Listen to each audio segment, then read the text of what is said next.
why am I not getting promoted? So, did it happen again? Thought you deserved that promotion but got passed over? Bitter and angry at God? Asking him, why am I not getting promoted? Well, first things first. Know that God is for you. It is his will for you to be promoted because he delights in the prosperity of his children. So then, what's wrong? Why am I missing out? To understand this, let's look at the life of Daniel in the Bible. Daniel was found in a time when God specifically handed the nation of Israel over to the ruthless king Nebuchadnezzar. He was brought as a slave in a pagan land to be trained according to the customs of this land. His Hebrew name reflecting the God of Israel was changed, his attire was changed, his lifestyle was changed.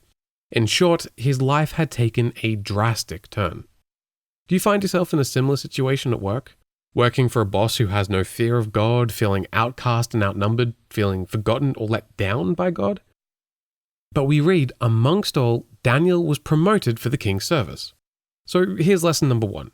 It doesn't matter how hostile or grim your work situation is. What matters is who you really work for and your identity in him. Daniel continued serving, loving, and ministering to God faithfully in a foreign land under a pagan king, and as he did that, the real king he served began to manifest. He knew that even if his country, clothes, or name was changed, his heart belonged to God and his real identity was Emmanuel, I in him and he in me. And that takes us to lesson number 2. Daniel was promoted because he had an excellent spirit. Wow, God placed an excellent spirit in him and that's why he was excellent, right? Wrong. Here's the key to his excellence. Daniel purposed in his heart not to defile his God, even at the risk of losing his life. He did not let his current condition, his captivity, his missing family, or anything else affect his commitment to obey God. While he had every reason to whine and complain, he didn't. He was faithful in what was assigned to him, for he had purposed in his heart to do so. Now think about all the compromises we make in our work and we justify ourselves by saying, everyone does it. Listen up. No one can make you purpose in your heart to commit to excellence except you. When you purpose in your heart to walk in accountability unto God, excellence will follow rather than excuses. And that's what will cause you to be picked up when everyone is left back. So finally, here's lesson number 3.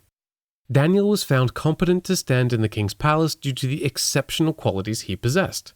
Not that his competence was by chance, but he developed it over a period of time. Not that he knew everything, but he showed aptitude for every kind of learning.